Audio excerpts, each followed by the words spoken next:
This episode was brought to you by Socius Property Solutions and Construction. Is your roof leaking? Is your bathroom in need of a makeover? Does your kitchen remind you of an 80s TV show? If your house is anything like mine, it does need fixing. Socius Property Solutions and Construction will get it done. They're a fully licensed and insured firm specializing in all types of residential and some commercial construction and have been in operation for over 8 years. From emergency repairs to an entire home remodel, Socius Construction will work with you to create an environment that's right for you. Call Patrick at 781-244-9973 and let's get your next project started. The following was recorded in front of a live studio audience at the Studio 21 Podcast Cafe. This is the United Podcast Network. This is Africa Diaspora Connect. Join us as we take the journey from the motherland to America. We share our experiences and learn from them. Here is our host, Kibathi Gaturu. Welcome back to Studio 21, the home of the African Diaspora Connect. It's a beautiful December evening and a lot of things going on. So today's journey, where are we going in today's journey? It's always about a journey with us. Thank you to all our podcast subscribers. We appreciate you. We're seeing the momentum. We appreciate all of you and all you're doing. Our subscribers, thank you so much. We're not at 800 yet. We need to get to 1,000, so you know what you need to do. So today's journey, let me start with a little intro. So while society's commitment to promoting equality for all parents is only getting stronger, social perceptions of single moms and single dads still vary greatly. We know all too well that while raising a child, a two-parent household is tough. Raising a child solo is a whole different ballgame. And it's one that more and more parents are having to take on. Single-parent families have become increasingly common around the globe. In the United States, right here, the most recent census data found that while most sole-parent families with kids under 18 are, overseen by a single mother, 8.5 million, the OECD, which is the Organization for Economic Cooperation and Development, confirms that there is a large proportion of single fathers, yes, the unsung heroes, 2.6 million to be exact, raising children here as well. While many studies on single parenthood focus on the health and well-being of single mothers, there is not much data out there to look onto single fathers. The OECD report defines single parents as people living with at least one biological or adopted child and includes those who have been divorced, separated, widowed, single, never married, or not living with a partner. Today, I have with me amazing single dads and single moms. We love you. I love you. But there are some unsung heroes out there that I would like to bring forth to the table. Like you saw the numbers, you just heard the statistics. 8 million versus 2.6. Unsung. When you hear single mothers, when you hear single parenthood, automatically it's the mother. I have with me right here on my left-hand side, man, I've, other than doing business together, which we've done, and I've watched him grow in this United States into the man that he has become. I've never missed a beat in any event in his life. He will tell us his story. Welcome back, Mr. Patrick Karongo. Welcome back, brother. Welcome back. Welcome back. Thank you.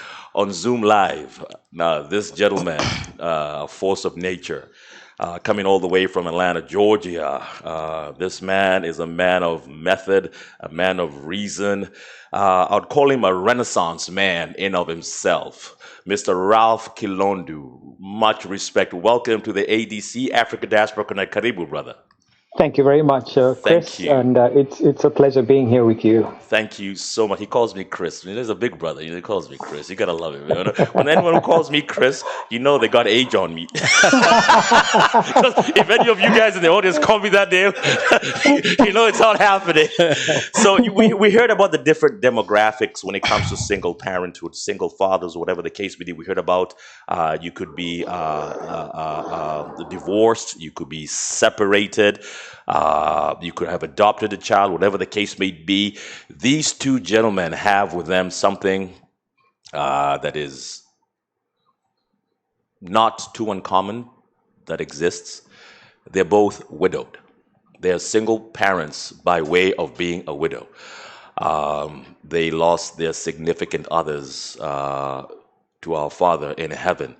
And so, first and foremost, gentlemen, thank you just for being here. Thank you just for giving us the time of day. I'll start with you, Patrick. I know your life like the back of my hand. I know your son like he is my son. He is my son. Tell us about your journey as a single father of that one amazing son that we call Jonathan. Just a little overview of just being a single dad, just in a nutshell.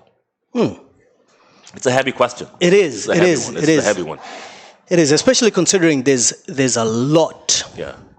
There's a lot to. There's so much that has gone on. Yeah.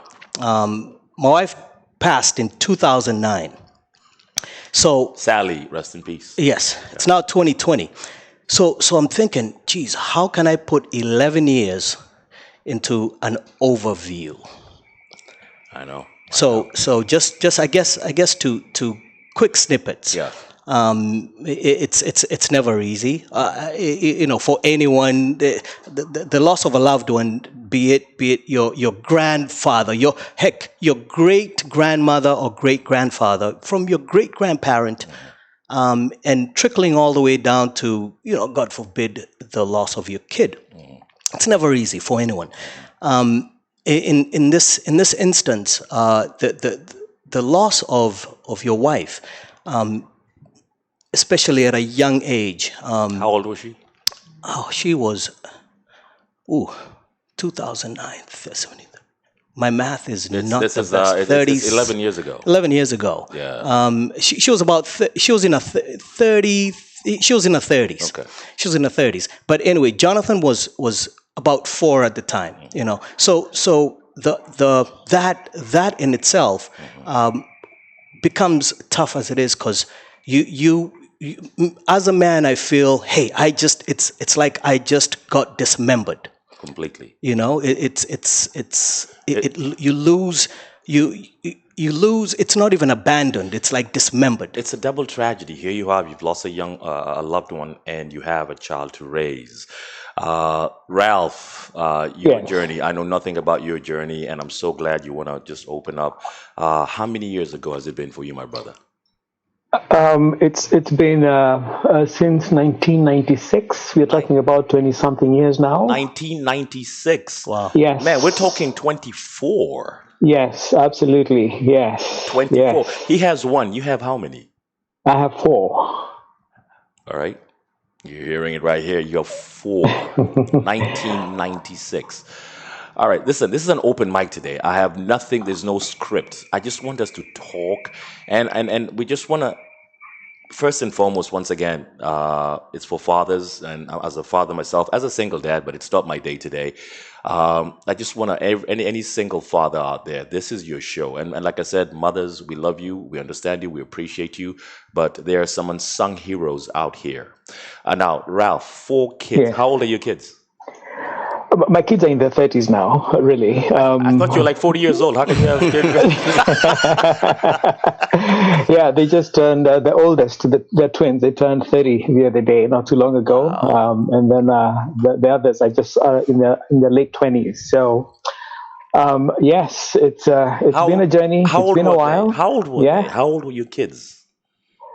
I've got twins. How old were they? How old are my kids? When mom passed away, how old were the kids? 2 and 4.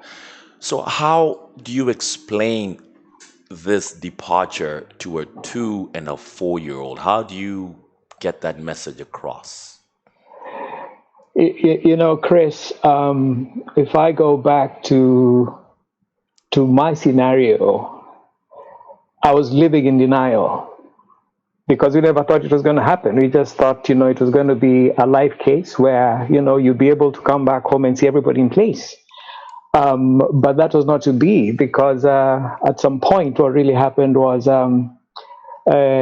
illness came in, and there were a lot of moments where, you'd wake up and you'd find that, she was not able to stand on her own. There would be cases where, things that could be done in the house could not be done at that time because there was not too much help going on. But I tell you, it was a story that we kept on talking about for a number of years, and they came to accept it when it finally happened at some point. Now, was this in Kenya or in the United States? In Kenya. She passed away in Kenya? Yes. Wow. Yeah. Wow. Patrick, I know Sally passed away. I came to the hospital that evening, and I know that for a fact. Jonathan, how he was 4, I can recollect that, just breaking that story to him. I came to his graduation recently when he was coming. I think actually the ceremony was actually his circumcision. Yes. Yes, and I remember he was 13, I believe, or 12 or 13, and I remember he teared when he remembered his mom.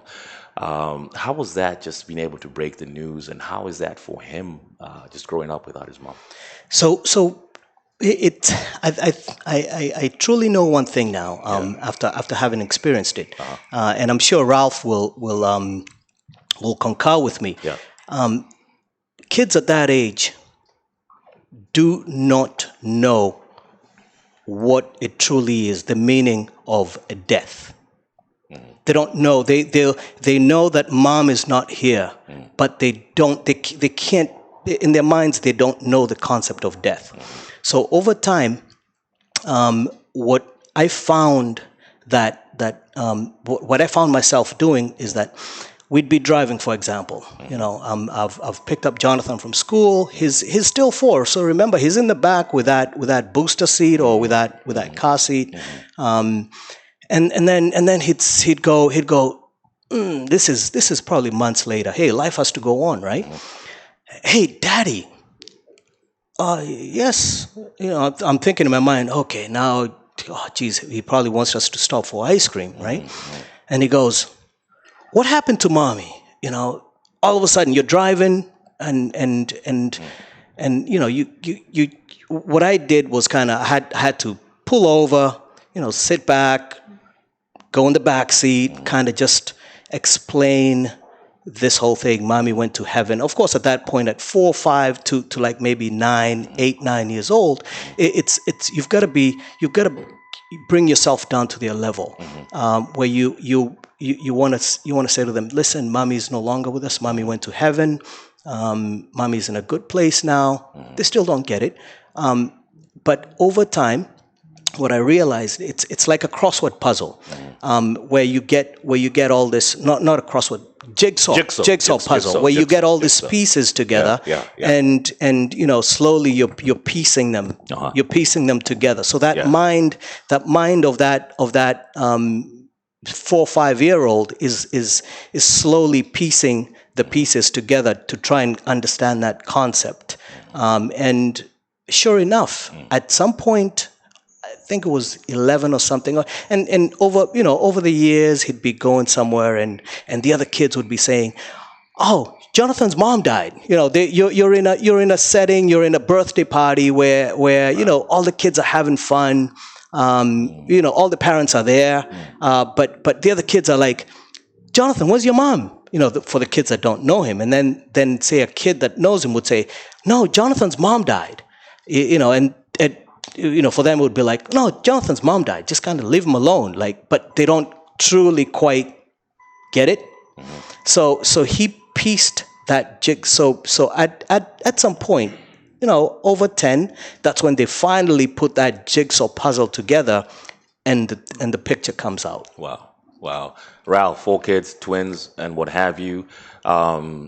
So is a child psychologist something? Have you guys ever tried that, Ralph? Or how does it work? How does it work for when you have kids who are traumatized at that level? When you have family support, the larger family within, Okay. and of course, a transition to get to the US, and then finding the very loving daycare centers here where the children would actually go to school really helped a lot at the time. It worked, and for some reason it flowed out very well.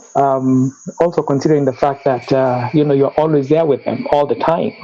You go to work. Sometimes you go to work with them. They see you. You have a meal together. You go to bed together. Through the years, that kind of eased out, and life started being very normal again. But In fact, to be honest with you, sometimes I don't even remember that anymore. my brother, 4 kids though, man, 4 kids. I mean, like, where do you start? I mean, like, what do you do? I mean, how? I can't even try and fathom that in of itself. When God gives you your own, you will always know how to take care of them. Amen to that. That's a belief that I have. You will always know how to handle your children. You'll always know how to handle everything that has been given to you. So through those efforts and through a lot of prayer and support from family and everyone, I think we managed to get through it. And here we are today. So you have they're adults, and you have raised them to be this high achievers. Just it's okay. You're a proud dad. Just give us an overview. Like, I know your son. I know the one who's. Just give us an overview of what your kids are doing now. Your story is amazing. Well, again, it always starts with your presence in the house. Being with the children from when they're very, very young. That one is very, very important. And then also trying to understand what is available for them as they grow, being quite in tune with what is out there. For me, the challenge here was, and I would always tell them, we're in America, so why don't we try and aim and get the best that is out there? I enlisted them and took them to very good schools, private schools. I mean, I spent a lot of money because of the place where I live. The only schools that were available that were good were private schools. So took them there, and for some reason, we started having some larger networks within the parent community in there, people who are in quite some professions. You'd have pilots, you'd have doctors, you'd have engineers, and everybody in between. So slowly, through my business also, I realized that there were Kenyan kids who needed sponsorship in terms of having papers to finish college. So they would come to my business, and then I would, give them supporting documents, and then they would in turn take my kids and take them to the colleges. I'm talking about schools like Georgia Tech and Emory, to just pick a few. And when the kids would go there, they would really get so excited to see the happenings within the colleges, and then they started developing those trends of wanting to learn exactly what was going on out there. Wow. So the rest was easy, they just flowed in. In fact, like the guy who does the anesthesiologist, he developed his interest when he was in 8th grade, and he never changed. So you can imagine from 8th grade when he came and told me that, yes, I want to be an anesthesiologist, to going straight to college. And even the college that he was going to go to, he knew that he was going to go to Emory. So he went and sat through college for almost, 15 years or so, and finished. And look at where he is now. So I think it's a presence of the parent being with the children and making sure that they sit and do what they need to do, and just being there along the journey. For those that is what has worked for me. Parents out there, single or dual, the word is presence, and it's not presence. There's a presence and there's presence. There's a lot of parents out there who believe in just presence, zawadi, and then there's presence, education. Brother Ralph just talked about it. Man, you're big on that, man. You've taken this young man to the best of the best. You have buckled down and done it, and he is a perfect gentleman. How has education molded Jonathan? It's to tag on to what Ralph says. Yeah. It's brought about a sense of belonging and belonging in society. Number one, to him, this is who I am, and this is what is expected of me. I'm sure those of you who have come to my house, there's a little foolscap. And it's orange in color. They got this from the 5th grade. It sits on the fridge. It's right there, and they got this on the 5th grade. And it was I think when they first got in, they got this paper saying, 10 things you need to do. Be honest. Own, don't be afraid to make mistakes. Own them, learn from them. So I sit back and I also look at that and I go, wow, this is also something I should be looking at. So to think that is also being instilled in him at that age is proof positive that, as Ralph says, it pays off. It's a sacrifice that we have made, or I have made as well, and I've seen the results so far, and I hope they just keep growing. Man, this is a really touchy subject because for most men, for most folks, I mean, I don't think we're equipped with that DNA. We don't have that. I'm speaking as a man myself, and I'm speaking also as a single dad. We don't have that paternal, maternal DNA to just be able to go in there and raise. This is like on-the-job training in of itself. Like, Ralph, do you have a daughter? Yes, I do. One daughter, yeah. Okay, puberty. I'm gonna throw that at you. Puberty, bang. That was challenging. I have one too. That was challenging, and I had to delegate that to the aunties around to take care of that because I couldn't do it. I'm telling you. I remember one time I was trying to do some work. I've always done delivery work with the company that I do have. I mean, that's all I've done ever since I got to this country. So we were trying to make a delivery somewhere in downtown Atlanta. My cousin, she was very small. She was about 4 years old. And we go to this building, and she said she wants to use a bathroom. Everything stops. Okay.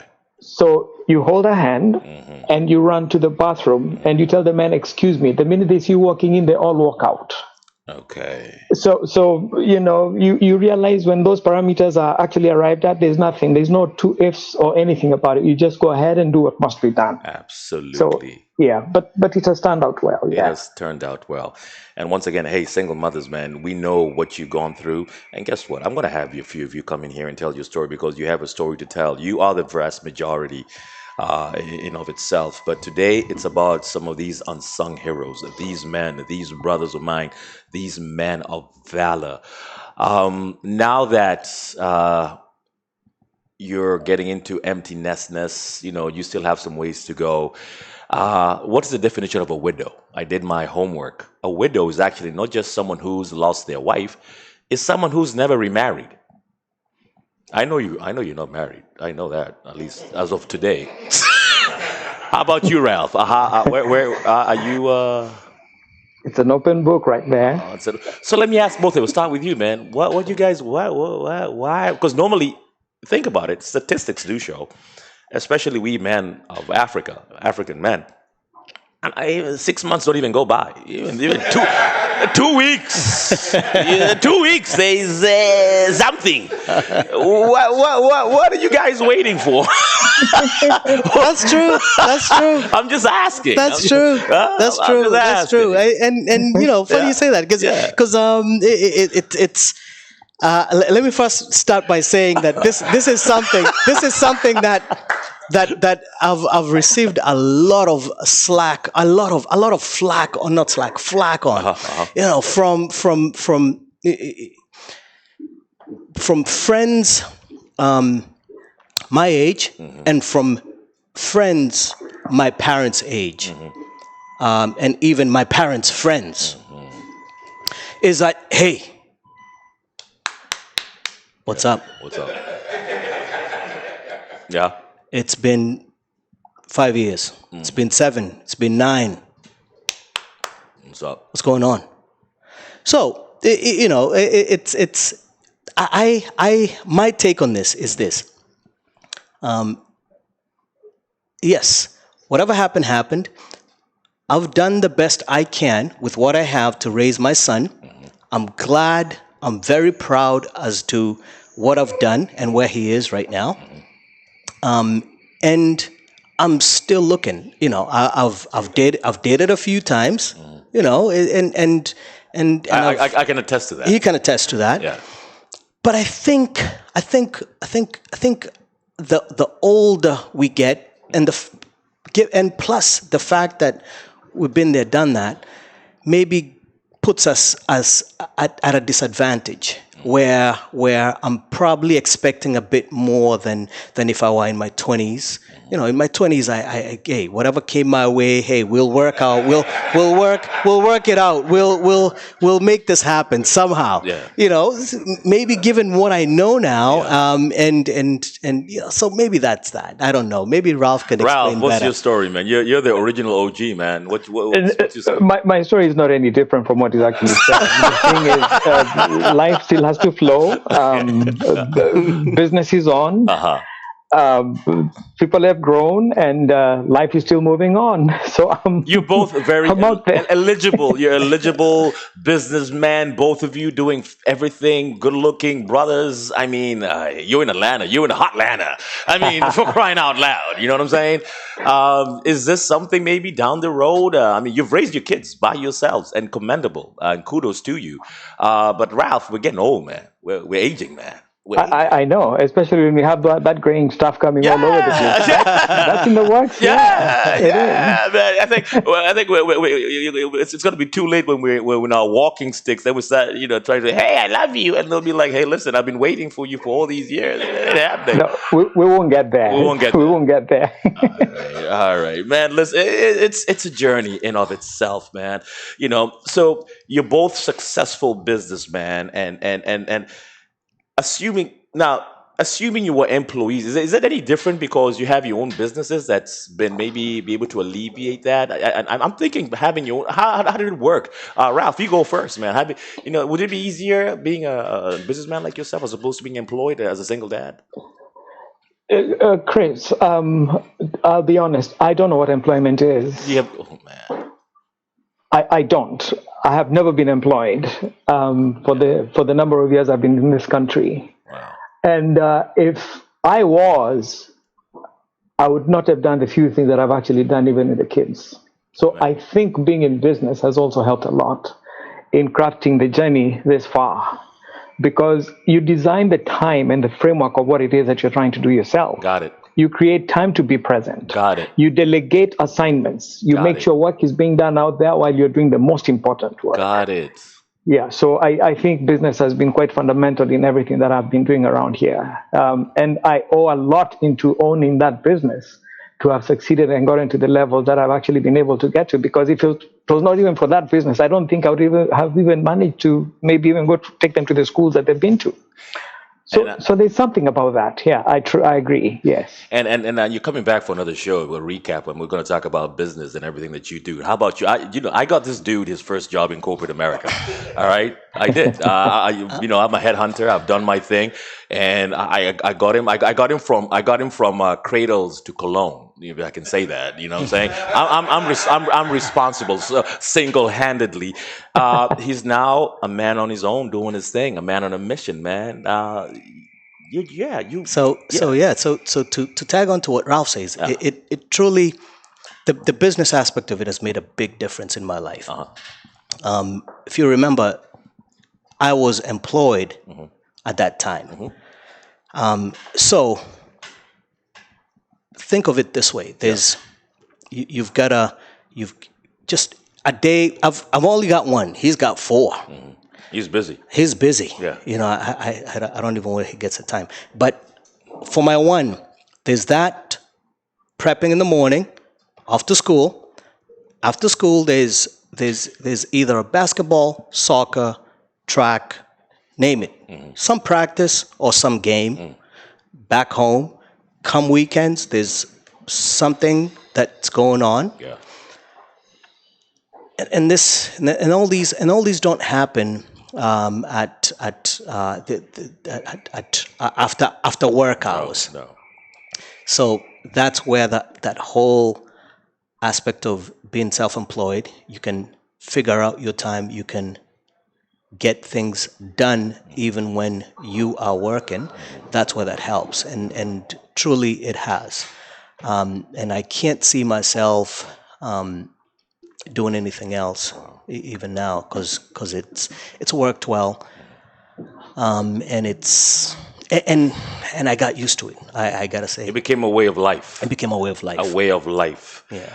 Ralph, for any single dads out there, what words of wisdom, what nuggets, anything that you can just bring forth for that dad out there who just doesn't know which way is what, where to start, where to finish, anything that you can just tell them based on your journey? Once again, let me take this opportunity to thank you for actually even thinking about having this forum today. I think it's been a long time coming. Thank you. And this story is not told enough. It's not. It's not shared enough out there. Yeah. And it's important for all the men to realize that when you have a family, you have to really be there for it from start to finish, whatever the circumstances around you. Failure should not always be an option, because you have to think through a lot of the things that have come your way. You have to be present. That's one thing I always say. Presence is critical from the get-go, because if you're not present when the kids are young, when they turn 18, I don't care how successful you are, or whatever things or whatever wall hangings you have behind you, you are not as successful, because those kids are going to come and haunt you later in life.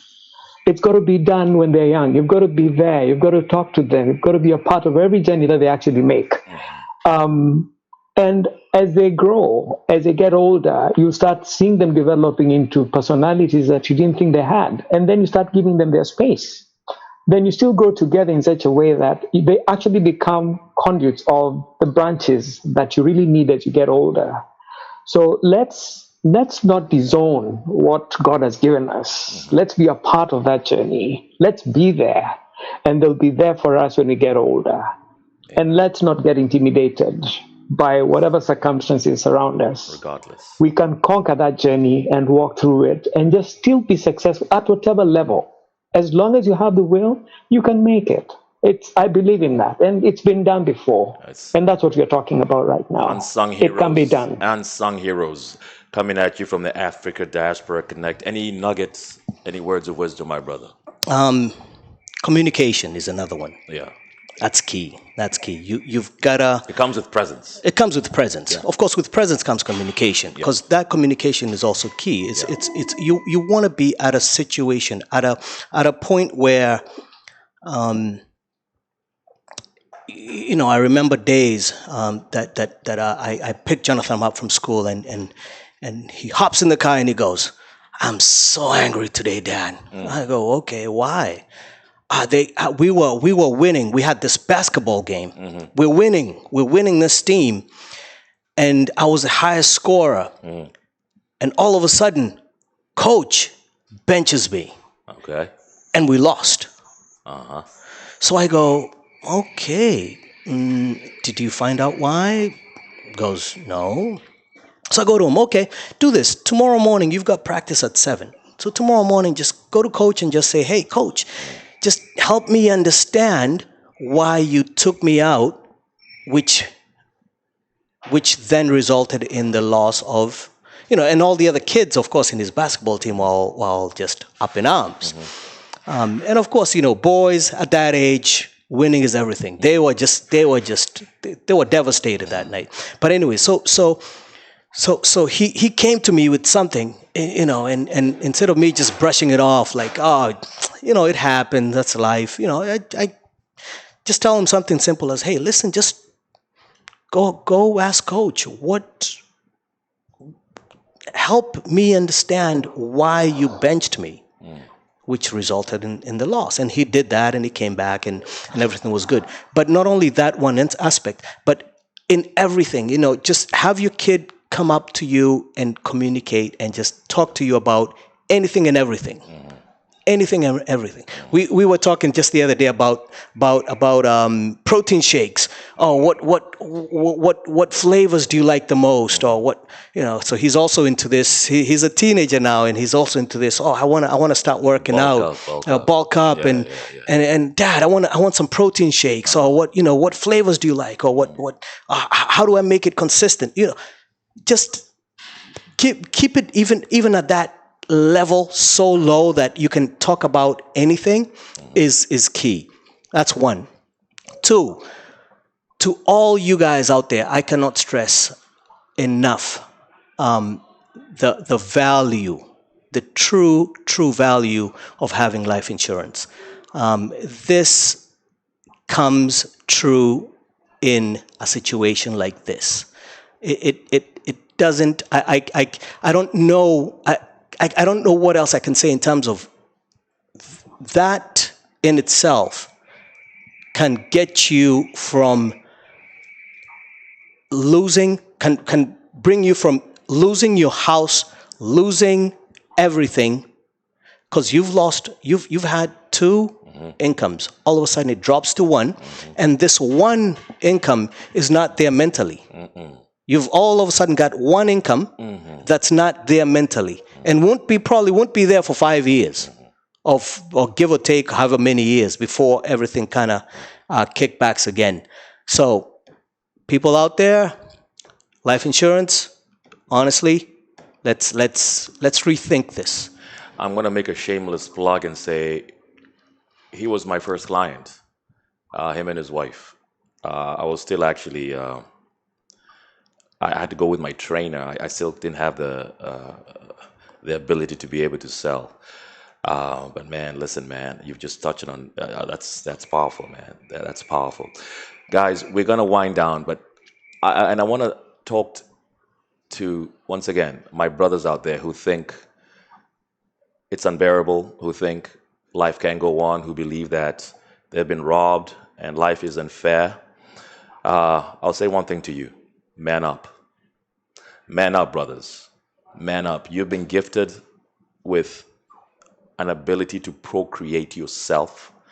You've been gifted with the virtue of raising God's children. Listening to these two brothers out here and what they've been through, just man up and believe in you. Believe in you, brothers. It can be done. All right. We are unsung heroes. Nobody ever really brings us up close and personal to what we endure. Us single dads. To all you single dads out there, this is your hosts, Kibathi Gaturu, saying, man up. And for all of you out there, gamefully married, living the life, my brothers, be a father, be involved where it counts. Communicate, be present. Ralph, thank you so much for sharing these nuggets. Thank you. Words of wisdom. You're coming back. We're going to talk business. My brother right here, man, I love you. You're just that guy in my life. You're not going anywhere. And we're meant to be, man. Proud of you, man. Thank you so much. Africa Diaspora Connect, you know where to find us. We're here to engage. Our journeys will be different every time. We need you. Listen to us. Subscribe. Just subscribe. Hang on with us. Trust me, a year from now, you'll know where we're taking this vessel. Thank you so much. And to my cast over here, give it up, man. Give it up right here, man. Thank you so much. Thank you. And to Ben, the baddest producer in the business. Thank you. Sayonara, Ralph. Chitongea. Thank you, sir. Thank you very much for having me. Cheers, man. Thank you. All right. Nice meeting you too. Likewise. Thanks. All right. All right, man. It's all good.